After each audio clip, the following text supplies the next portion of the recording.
दूर किसी जंगल में एक रानू चिड़िया अपने दो बच्चों के साथ रहती थी। वो खेती बाड़ी करके अपने बच्चों का पालन पोषण करती थी। बच्चों, अभी मैं खेत में पानी देकर आती हूँ। तुम लोग कहीं जाना मत, एक दूसरे का ख्याल रखना। मम्मा, आज हम भी आपके साथ में खेत चलेंगे। नहीं बच्चों, बाहर बहुत धूप है, आप लोगों को धूप लग जाएगी। मैं जा रही हूँ खेत में काम करने। ऐसा कहकर रानू चिड़िया अपने खेत में चली जाती है और पानी देने लगती है। तभी वहाँ पर एक भागा भागा कालू कौवा आता है। अरे अरे, आप कौन हो और इतना भाग क्यों रहे हो? मेरे पीछे एक दुष्ट कौवा पड़ा है, वो मुझे जान से मार देगा। मुझे बचा लो, मैं मरना नहीं चाहता हूँ। ठीक है कौवे भैया, आप मेरे घर चले, मेरा घर यहीं पास में है। फिर चिड़िया उसे अपने घर लेकर जाती है। रात भी हो जाती है। चिड़िया बहन, रात काफी हो गई है, मेरा घर यहाँ से बहुत दूर है। आप बुरा ना माने तो मैं आज यहीं पर रुक जाऊं, सुबह होते ही मैं चला जाऊंगा।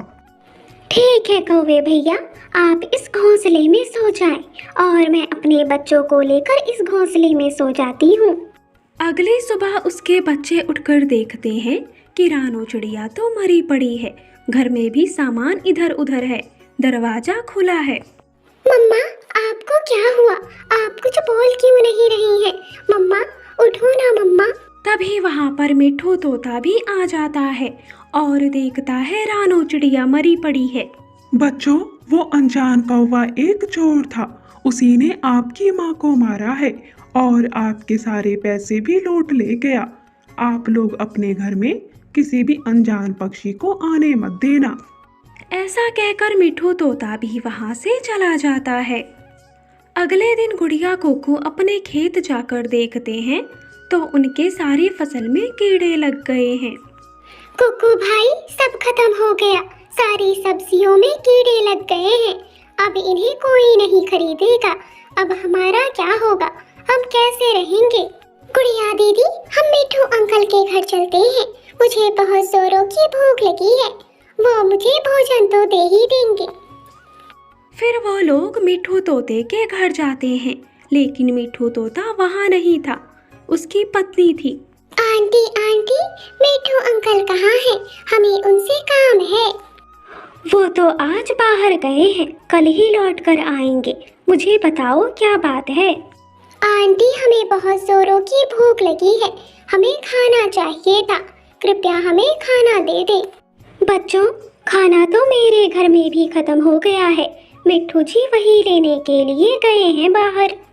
फिर उदास होकर गुड़िया कुक्कू वहाँ से चले जाते हैं और एक जगह बैठ जाते हैं। वो लोग भूख से तड़प रहे थे।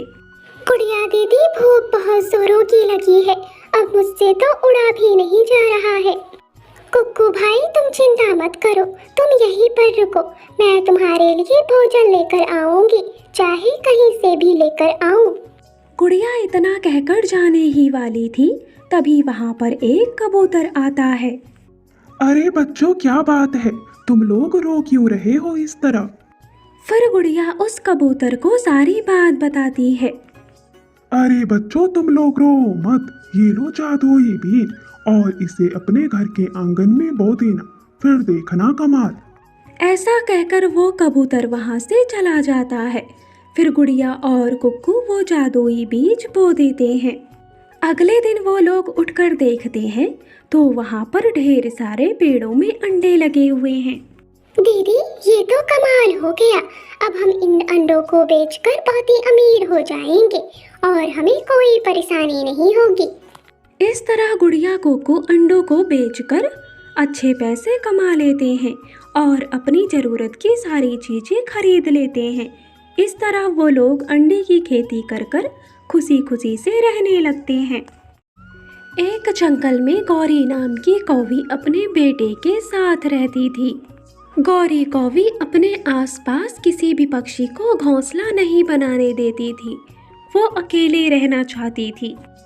एक दिन मिट्ठू तोता उसके बगल वाले पेड़ पर घोंसला बनाने के लिए आता है और वो तिनके इकट्ठा करता है। तभी गौरी उसके पास आ जाती है और उससे कहती है, अरे मोटी चोंच वाले तोते, तुम्हारी हिम्मत कैसे हुई इस पेड़ पर घोंसला बनाने की तैयारी करने के लिए? तुम इस पेड़ पर घोंसला नहीं बनाओगे, चुपचाप यहाँ से चले जाओ वरना ठीक नहीं होगा। इस तरह गौरी कौवी मिट्ठू तोते को वहाँ से भगा देती है। मिट्ठू तोता उदास होकर वहाँ से चला जाता है। ऐसे ही कुछ दिन बीत जाते हैं। उसी जंगल में एक दिन रानो नाम की चिड़िया आती है। चलो भाई, ये पेड़ तो बहुत अच्छा है, मैं इसी पेड़ पर अपना घोंसला बना लेती हूँ। गौरी कौवी भोजन लेने गई हुई थी। गौरी कौवी के आने से पहले रानो चिड़िया अपना घोंसला बनाकर तैयार कर लेती है। शाम को जब गौरी कौवी भोजन लेकर आती है तो देखती है उसके बगल वाले पेड़ पर एक चिड़िया ने घोंसला बनाया है। ये देखकर गौरी कौवी को बहुत ही तेज गुस्सा आता है और वो रानो चिड़िया के पास जाती है। अरे चिड़िया, तुम्हारी हिम्मत कैसी हुई इस पेड़ पर घोंसला बनाने की? किससे पूछकर तुमने ये घोंसला बनाया इस पेड़ पर? चुपचाप से यहाँ से चले जाओ। मैं अपने आसपास किसी भी पक्षी को घोंसला नहीं बनाने देती हूँ। मैं अपने आसपास किसी को रहने भी नहीं दूंगी। तुम भी नहीं रह सकती हो। चली जाओ यहाँ से वरना ठीक नहीं होगा। अरे कौवी बहन, कृपया मुझे आज की रात यहाँ पर रह लेने दो। मैं कल सुबह होते ही यहाँ से चली जाऊंगी। फिर गौरी कौवी वहाँ से चली जाती है। जग्गू बेटा, आसपास यहाँ भोजन खत्म हो गया है। कल मुझे भोजन लेने दूर जाना होगा। मम्मा, आप मुझे अकेले छोड़कर कैसे जाओगी? अगर आप मुझे अकेले छोड़कर चली गई तो कहीं मुझे कोई चील ना खा जाए। ये बात सुनकर गौरी कौवी तो सोच में पड़ जाती है। अगली सुबह हो जाती है। गौरी कौवी को भोजन लेने जाना था पर वो अपने बच्चे को अकेला छोड़कर नहीं जा सकती थी। इसीलिए गौरी कौवी रानो चिड़िया के पास जाकर कहती है, चिड़िया, मैं भोजन लेने जा रही हूँ। क्या तुम मेरे बेटे जग्गू का तब तक ख्याल रख सकती हो? मैं जल्द ही आ जाऊंगी। ठीक है गौरी बहन, कोई बात नहीं, मैं आपके बेटे का ख्याल रख लूंगी। फिर गौरी कौवी भोजन लेने के लिए चली जाती है। रानो चिड़िया जग्गू को देखभाल करने लगती है। तभी वहाँ से एक चील गुजरती है और रानो चिड़िया घबरा जाती है। वो घबराकर जग्गू से कहती है, जग्गू बेटा, वो देखो चील आ रही है। तुम मेरे पंखों में छुप जाओ और शोर बिल्कुल भी मत करना, चुपचाप से ही रहना। चील को देखकर जग्गू घबरा जाता है और चिड़िया के पंखों में छुप जाता है। अरे ये क्या, इस जंगल में तो कोई भी पक्षी नजर नहीं आ रहा है कि जिसका मैं शिकार करूं। चलो चलकर मैं दूसरे जंगल में देखता हूँ। इस तरह चील वहाँ से चला जाता है। थोड़ी देर बाद गौरी कौवी भी आ जाती है। अपने बेटे जग्गू को घबराया हुआ देखकर उससे पूछती है, अरे जग्गू बेटा, क्या हुआ? तुम इतने घबराए हुए क्यों हो? मम्मा चील आई थी। वो तो अच्छा हुआ कि रानू आंटी ने मुझे बचा लिया, वरना चील तो आज मुझे खा ही जाती। चिड़िया, तुम्हारा बहुत बहुत धन्यवाद कि तुमने मेरे बेटे की जान बचाई है। तुम कहीं नहीं जाओगी, तुम यहीं पर रहो।